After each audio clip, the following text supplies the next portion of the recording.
preach in New York because I felt very bad. Why I felt bad? Because I was getting this hate thing inside of me. I disliked everyone, not only white people. I disliked you. I disliked my mother-in-law because I thought that she was responsible for my wife leaving me. I want to kill her. Now, why did I think that? I felt nervous most of the time. I felt very uneasy. I used to cry every day in Los Angeles.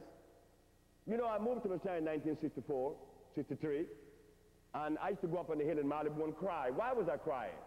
I was crying for what? I was stressed. But I didn't know what brought on the stress. None of the herbalists, none of the philosophers, none of the Egyptologists or the anthropologists showed me why I was crying. So I was in New York, 1963, and I walk into this photo booth where you put the dollar in there, and I composed myself, took the picture. When the picture came out, my eyes were wild. I looked at the pictures, and I tore them up. I didn't need anyone to tell me that I was insane, and I was not in denial. What is it saying? That the very food that I was consuming, I lived in Louisiana. What did my wife feed me? Stuffed melons with shrimps, crawfish bisque, jambalaya, gumbo, rice and beans every day. Do we have any idea as to what rice and beans does to the human body?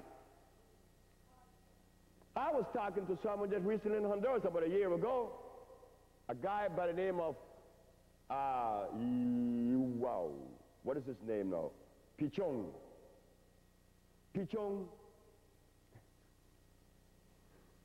came while I was sitting under this tree, and I had this plate of rice and beans. I was going to eat it. This woman brought it to me because everybody was buying food, and it was a big celebration. So I had my plate of rice and beans. I wasn't going to eat it, but I couldn't tell the lady, I don't eat that. Pichon came and saw me with the rice and beans in front of my face and said, hey, are you going to eat that hog food? That is hog food. Rice is dangerous. Rice has what? Cyanide. Yes. Go do some biochemical analysis and you see what rice has. Cyanide. Beans, it has an over amount of starch, enough to drive you crazy. One night I was in Miami, and there was a party given by some Haitians. And there was a young man there by the name of Tam, Nuba, not Tam, Nuba. Nuba wife named Nicole. I was with another Haitian, a lady, her name is Jude Falaise. She said to me, you know, these people have all this meat and stuff here tonight. They're going to be a big fight. I said, why do you say that? You say, because look what they're eating. I said, well, I know that. No, you don't know what I'm saying. My cousin is Nuba. Nuba is Nicole's husband. And I remember 10 years ago in Haiti, when he ate pork, he went crazy. He was less tolerant than most of us. She went to Nicole and told Nicole, don't give Numa the pork. She said, why? Because he's going to beat you up.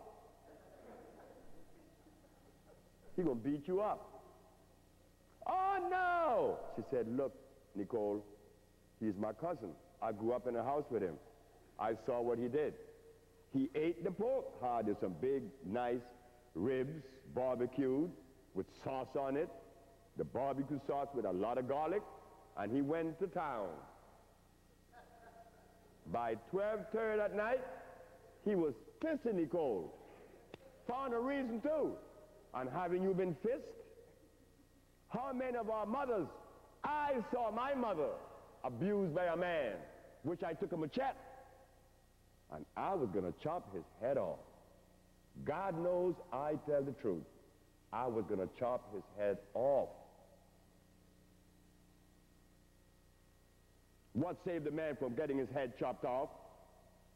My mother grabbed the machete with the side that it was sharp, and she cut her hand. She had that cut today. I want to chop this man's head off with the fever. What you mean you're going to hit my mother? Because you're what? Who gives you the right? But I thought about it years later on the plane. My mother was feeding the man the food that caused him to be insane. My mother was feeding the man the food that caused his prostate gland to be inflamed, and eventually he died with cancer. Your wife feeds you the food that she learned from her mother. You think we could blame the wife or the mother or the mother? No. It's an experience that we are facing today. So now, as we total all this up with all these diseases that has been cured, how were they cured? I hate to go into it. Why? Because I'm a plumber. That is all I am. A human plumber. You know the plumber that goes to your house and get all the feces out your house because it's overflowing? And it stinks when it overflows from the toilet, isn't it? And how do you think it happens in your body? When the feces is overflowing, the lymphatic glands are swollen. My lymph nodes are swollen. The doctor took them out. My colon is extended. What's inside that colon? Oh, but we have to consider the standard weight per height measure. The standard weight per height measure says that Dr. Sebi, at 6'2" or 6'3", he's supposed to weigh 175 to 210 pounds. Who put that scale together? The same man that brought us here.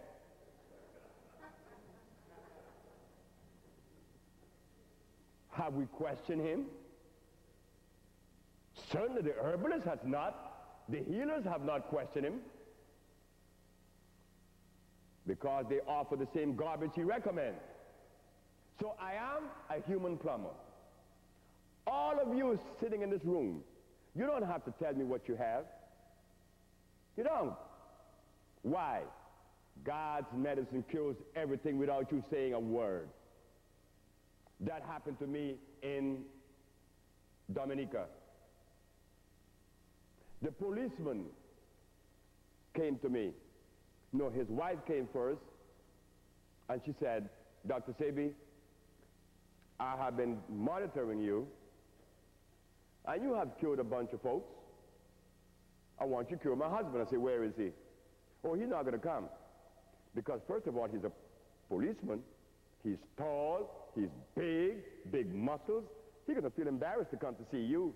Why? Because he's impotent. How many of us have the nerve to say that they're impotent? Well, I'm not one. When I was impotent, I told the world I'm impotent, because I wanted to know if there was a cure for this stuff, because I was only 30.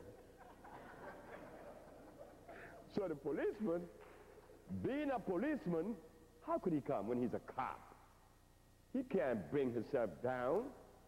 So she said, could I take him the medicine? I said, sure. Take him the medicine. Here it is. And by the way, behind your house, I know, or around your house, in the fields around, there's a plant that when you touch it, it goes right to sleep. Who are from the tropics in here this evening? Who are from Central or South America or the Caribbean, from Jamaica? Are there anyone here from the tropics? From Puerto Rico? No one here from the foreign countries. Well, Mr. Charles Gray and Miss Denise Murray was in Honduras. And I showed Charles. I said, Charles, watch this plant. I touched the plant and it curled right up. They call it the sensitive plant. There is nothing in the world that addresses prostate inflammation or prostate cancer like the sensitiva. So I told the lady, they call it simecotois in patois. While in Dominica, I learned to speak some patois, not much, but enough to